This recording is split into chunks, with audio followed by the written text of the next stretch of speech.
What's going on, Geminites? It's your boy Gem Mint back in the house with another CGC Spotlight. We got another Hulk 181 in the building. This time it's signed by Stan Lee.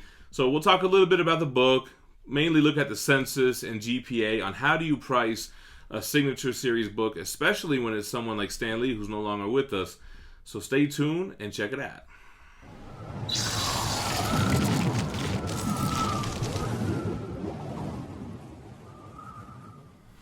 Alright guys, so this is the third time we've done a Hulk 181. The second time nobody was really interested, but I kind of figured signature series, it's a little bit different. How do you price it? What's the deal? By now we all know Incredible Hulk 181 is the first full appearance of Wolverine, aka Logan, aka James Howlett. This was released in November of 1974. He did have a cameo in the last panel of Hulk 180, but this is the first time he's throughout an entire issue. So Len Wein did the story, Herb Trimpe and Jack Abel did the art, Herb Trimpe did the cover. Interesting fun fact about Wolverine, when he was first introduced, the claws were just his gloves. It really didn't say whether or not it was gloves or whether it came out of his hand, but that was something that was fleshed out later on, that the claws were actually in him, coming out of his skin. At first, he was just some guy with claws on his gloves.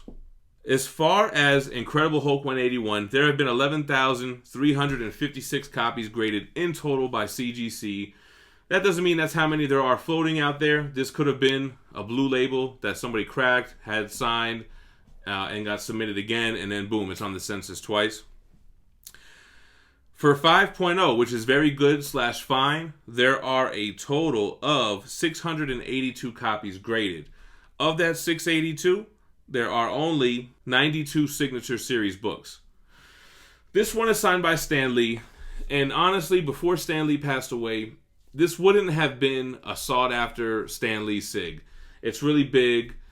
This was a book, in my opinion, that always benefited from having Herb, from having Stan, from having John Romita, who was, I believe, the editor at the time. But it was like a multi-sig book, Len Wein. But then when Len passed away, Herb passed away, Stan, now you can't do that anymore. And this is the result of either not having the book in a poly bag or in a Mylar with the window cut out so he knew where to sign, or maybe the window was just too big because it's a really big signature. Usually he does it like right along small, like next to Wolverine or next to Hulk, but this one's just really big right over the logo. Signature series can get a little bit tricky when it comes to determine how to value it.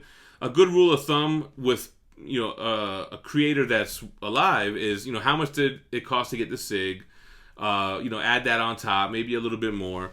But when somebody like Herb or Len or Stan and they pass away, you can never get another book signed, even though there's a ton of books out there signed.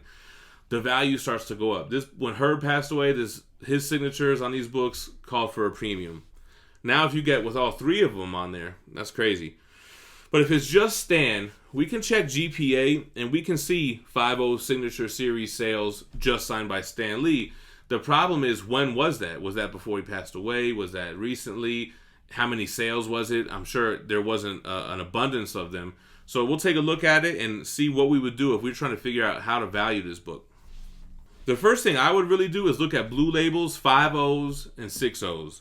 So a 5.0 is averaging $2,244 based on the last 13 sales, right? 6.0s are averaging $2,379 based on the last 7 sales. So they're both around $2,300. Okay, let's remember that. If we look at 5.0 signature series, just Stan, there are 2 recent sales, and they're both $3,200. So look at that jump. You're talking about $1,000 jump just for Stan Lee sig on this book in this grade. Now that might not ring true for other grades, but if I was looking, I would use a $3,200 because it's well over the blue label sales. And 2 sales, it's not a lot of data, but it's something to go off of. I don't think I would try to sell it for more.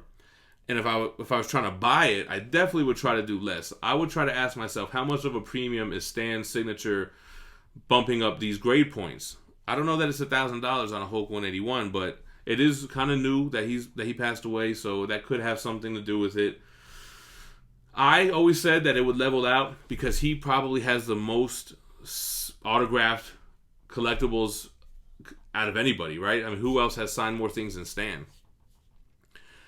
But I think that's a pretty good basis to value this book. $3,200, last 2 sales.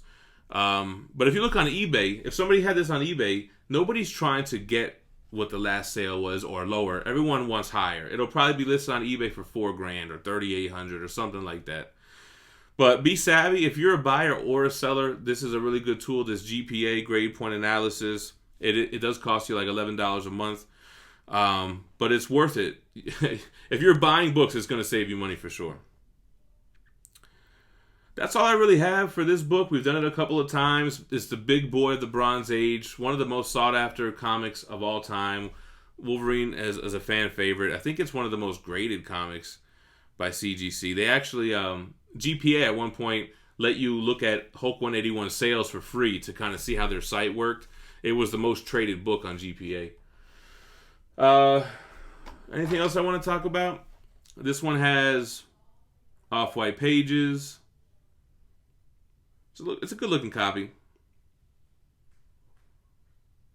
Personally, I wouldn't go for Hulk 181 just signed by Stan.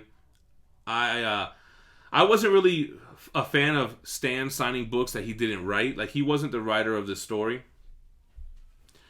You know, but if it was Len, Herb, and Stan, I'm totally cool with that.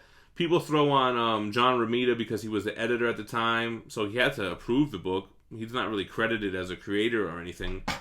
Roy Thomas gets credited as well. I don't know what he did, but people get his sig on it too. I've seen it like 5 sigs.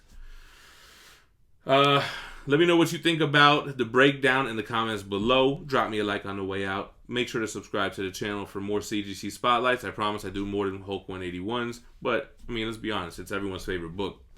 Make sure to stay minty fresh, y'all. Peace.